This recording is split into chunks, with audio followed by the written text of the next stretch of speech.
friends, welcome to Glamup Tales. Hi, I am Anju. Hi, I am Swati. കഴിഞ്ഞ വീഡിയോയിൽ ഞങ്ങൾ glamour tiles എന്ന സെഗ്മെന്റിനെ കുറിച്ച് നിങ്ങളോട് പറഞ്ഞു. അതെന്താണെന്ന് നിങ്ങൾക്ക് അറിയണ്ടേ? ഫാഷൻ എന്ന പേരിൽ കോംപ്ലിക്കേറ്റഡ് ആവാതെ എങ്ങനെ ഈസി ആയിട്ടും സിമ്പിൾ ആയിട്ടും സ്റ്റൈലിഷ് ആവാമെന്നതാണ് ഗ്ലാമർ ടൈൽസ്. സോ നമുക്ക് നമ്മുടെ ഫസ്റ്റ് വീഡിയോയിലോട്ട് പോയാലോ? ഞങ്ങൾ നിങ്ങൾക്ക് മുന്നിൽ ഇൻട്രൊഡ്യൂസ് ചെയ്യുന്നു ഓംബ്രെ നെയിൽ ആർട്ട്. നമ്മുടെ കയ്യിലുള്ള സാധനങ്ങൾ വെച്ച് എങ്ങനെ ഓംബ്രെ നെയിൽ ആർട്ട് ചെയ്യാമെന്ന് നമുക്ക് നോക്കാം. സ്വാതി പറയൂ, എന്തൊക്കെ സാധനങ്ങളാണ് ഓംബ്രെ നെയിൽ ആർട്ടിന് ആവശ്യമായിട്ടുള്ളത്? നമ്മുടെ കയ്യിലുള്ള സാധനങ്ങൾ വെച്ച് തന്നെയാണ് നമ്മൾ ഇത് ചെയ്യുന്നത്. അതിനായിട്ട് ഞാൻ ഇവിടെ എടുത്തിരിക്കുന്നത് 2 കളർ നെയിൽ പോളിഷാണ്. ഒരു ഡാർക്കർ ഷെയ്ഡും ഒരു ലൈറ്റർ ഷെയ്ഡും, പിന്നെ ഒരു ബേസ് കോട്ട്, ഒരു വാസ്ലിൻ, പിന്നെ ഒരു സ്പോഞ്ച്. സോ നമുക്ക് തുടങ്ങിയാലോ? നെയിൽ പോളിഷ് ഇടുന്നതിന് മുൻപ് നമ്മൾ നഖം വൃത്തിയായിട്ട് സൂക്ഷിക്കാം. പിന്നെ നെയിൽ പോളിഷ് ഇടുന്നതിന് മുന്നേ നമ്മൾ വാസ്ലിൻ ഉപയോഗിക്കുന്നുണ്ട്.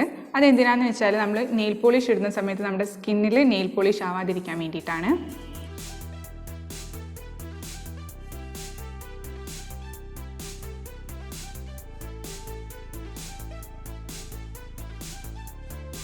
അതിനുശേഷം നമുക്ക് നമ്മുടെ ബേസ് കോട്ട് ഇട്ട് കൊടുക്കാം. ബേസ് കോട്ട് എന്തിനാണ് ഇട്ട് കൊടുക്കുന്നതെന്ന് വെച്ചാൽ നമ്മൾ ഡാർക്കർ കളർ നെയിൽ പോളിഷ് ഇടുമ്പം നമ്മുടെ നഖത്തിൽ അതിൻ്റെ കളറ് പിടിക്കാതിരിക്കാൻ വേണ്ടിയിട്ടാണ്. ഡാർക്കർ കളേഴ്സ് ഇടുകയാണെങ്കിൽ ചിലപ്പം നഖം മഞ്ഞ കളറാവാനുള്ളൊരു സാധ്യതയും കൂടിയുണ്ട്. അത് ഒഴിവാക്കാൻ വേണ്ടിയിട്ടും കൂടിയാണ് നമ്മൾ ഈ ബേസ് കോട്ട് ഇട്ട് കൊടുക്കുന്നത്. നമുക്കിത് ഡ്രൈ ആവാൻ വേണ്ടിയിട്ട് വെയിറ്റ് ചെയ്യാം. ഇനി നമുക്ക് നമ്മുടെ ബേസ് കളർ നെയിൽ പോളിഷ് ഇടാം. ഞാനിവിടെ എടുത്തിരിക്കുന്ന ഒരു ഡാർക്കർ ഷെയ്ഡാണ്.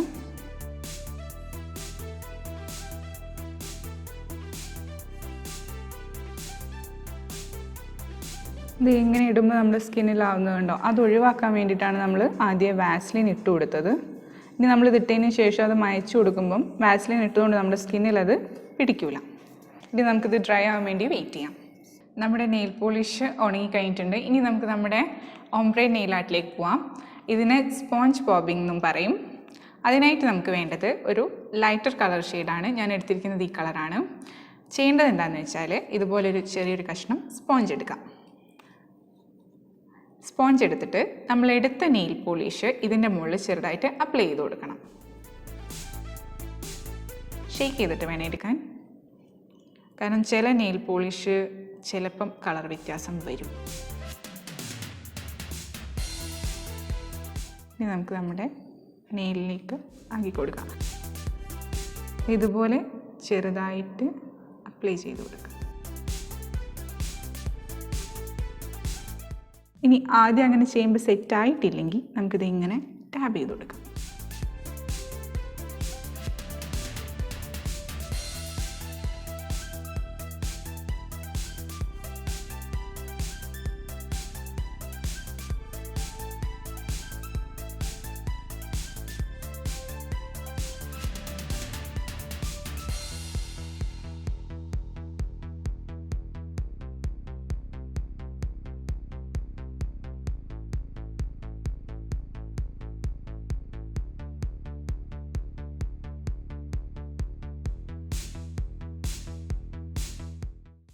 ഞങ്ങളുടെ വീഡിയോ നിങ്ങൾക്ക് ഇഷ്ടമായെന്ന് കരുതുന്നു. ഇഷ്ടപ്പെട്ടെങ്കിൽ ഓംബ്രെ നെയിൽ ആർട്സ് ട്രൈ ചെയ്തിട്ട് നിങ്ങളുടെ എക്സ്പീരിയൻസ് ഞങ്ങളുമായി കമൻറ്റ് ബോക്സിൽ ഷെയർ ചെയ്യൂ. So do like, share and subscribe. We will catch up in the next video. Till then, bye.